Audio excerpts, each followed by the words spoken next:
Mega power star রামচরণের most awaited movie পেডডির trailer এসে গেছে।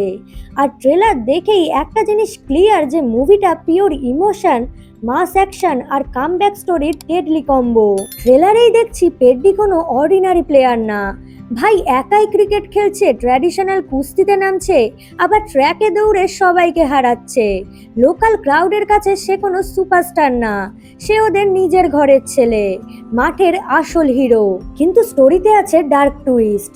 লোকাল পলিটিক্স, পাওয়ার গেম, এরিয়া ডমিনেশন আর পার্সোনাল লাইফের হিউজ ট্র্যাজেডি পেডডিকে মাঠ থেকে দূরে সরিয়ে দেয়। যে ছেলেটা একসময় ক্রাউড রুল করত, সে হঠাৎ তার নিজের জীবন থেকেই হারিয়ে যায়।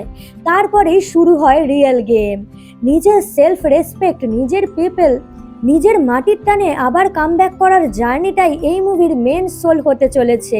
ট্রেলারের ভিজুয়ালস, র ইমোশন আর রামচরণের স্ক্রিন প্রেজেন্স একদম গুজবাম্পস এনে দেয়। তবে একটা জায়গায় ডিসঅ্যাপয়েন্টমেন্ট রয়ে গেল।